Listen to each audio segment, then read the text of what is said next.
Our example, of course, is exceptional. I think my ex-husband agrees with me. Our experience is a dubious model for most people in love. But it happened exactly as I will tell you, without embellishing reality.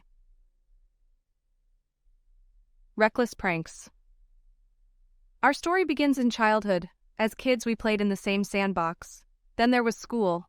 Vadik helped lazy, hated the sciences with homework, tests. My parents didn't really encourage this friendship. I was always pulling pranks. It was his fault. We'd ride our bikes through the streets in search of adventure, or we'd go around the neighbors' gardens.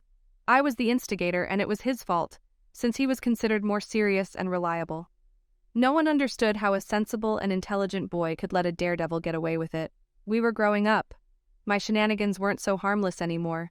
Once I encouraged my 16-year-old friend to borrow my father's car keys, and we spent a wonderful day at the river outside of town. We got back just as the angry dads were going out with the cops to search for the missing kids. They didn't even think to look in the garage.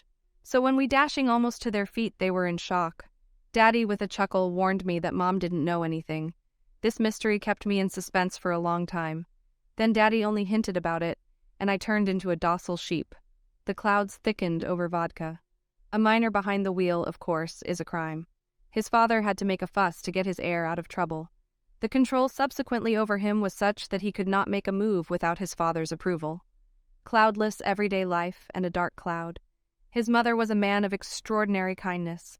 She once said it was love, and it was forbidden for outsiders to invade her territory.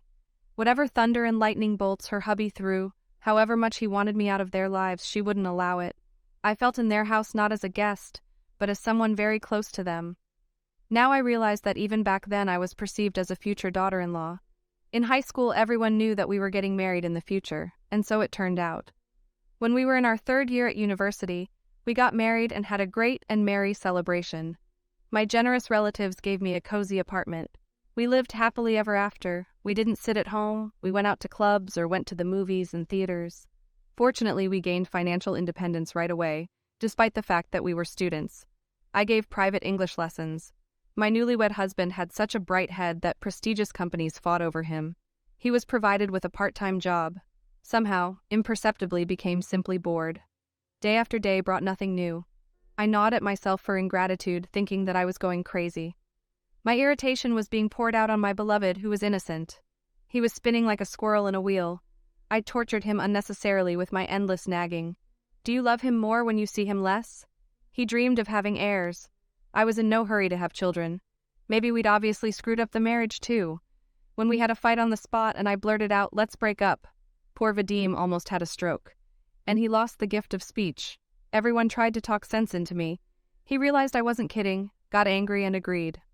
Not even a year after going to the registry office, we found ourselves there again, but for a different reason. In the evening, I invited him to celebrate the event. In a restaurant. After the 2nd glass of alcohol, we went dancing. Later, we kissed so hot as if for the first time. And towards nightfall, we ended up in bed together. And so it went. At least once a week, we meet on neutral ground. Then we have a wild night. Then we go our separate ways again. Is this too much for regular friends? Isn't there something more savory behind these dates? I'm not going to lie. My heart is not silent. Naturally, our secret is soon revealed to many. They are perplexed. What did we lack in the previous relationship? Why divorce, if in fact we cannot without each other? How to explain to someone what we were talking about 100 times when we were alone with Vadim? We don't even know what's going on with us. Where does this lead to? Thanks for watching. Don't forget to subscribe to my channel and like this video if you like it. Also put a bell so you don't miss new videos. See you soon.